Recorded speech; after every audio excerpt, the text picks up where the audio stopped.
To the mothers and the fathers, the brothers and the sisters, for the breaking up of families and communities, we say sorry.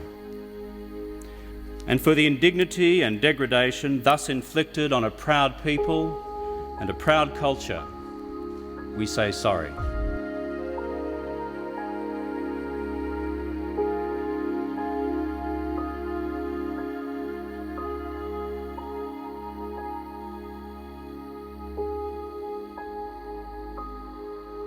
I think we've still got a long way to go, but it takes time, but time's running out. We've got to try and bring everything together and close that gap as quick as we possible if we can.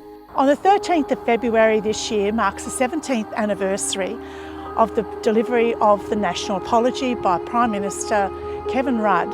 I'm here at the Collingwood precinct, standing in the meeting place. It's got a wonderful history of a meeting place where the Tharawal, Darawal and Cabrogal people came together, being able to look down and see on the vista, the Georges River. It's such an important place. It is a place that Aboriginal people will often say to me, this is a place where they feel calm and at peace. The National Apology was very important. We all know when we have experienced a wrong, we want to have an apology for someone to say, I'm sorry. And that's why the National Apology was so very important for our First Nations people to hear from the very seat of power, from Parliament, a Prime Minister saying, on behalf of the Parliament, I am sorry. The apology gives us an opportunity to listen. And I can say from an experience that I had in Palm Island, being able to sit and listen from the story of an elder, of her experience of Palm Island, was one of the most powerful and impactful experiences that I have had. And working with Gandangara to listen is very important.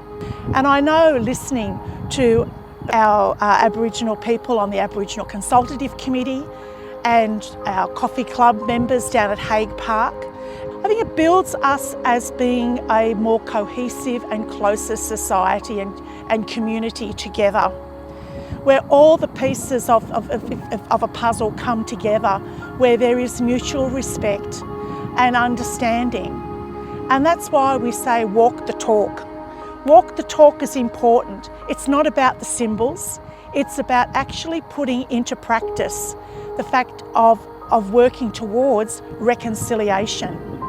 So all that we do as a council in listening to the voices of our First Nations people, in having the agreement with Gandangara of having an Aboriginal Consultative Committee, are all very important steps towards reconciliation, building a stronger connection and relationship with our First Nations people, respecting culture and country and connections to country, and facilitating that where we can is really important and will help bring our community more closer together.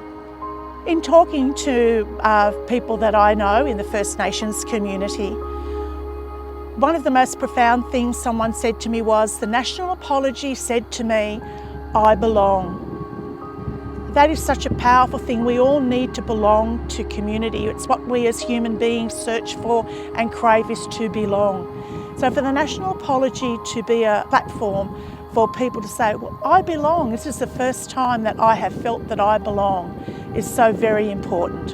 While Council has done a number of things in terms of walking the talk, we acknowledge that there is still a long way to go in how we work with our First Nations community and really listen and work and walk together. So I'd often say in working with community, I'm not going to walk in front of you and pull you along. I'm not behind you, pushing you along. I want to walk with you.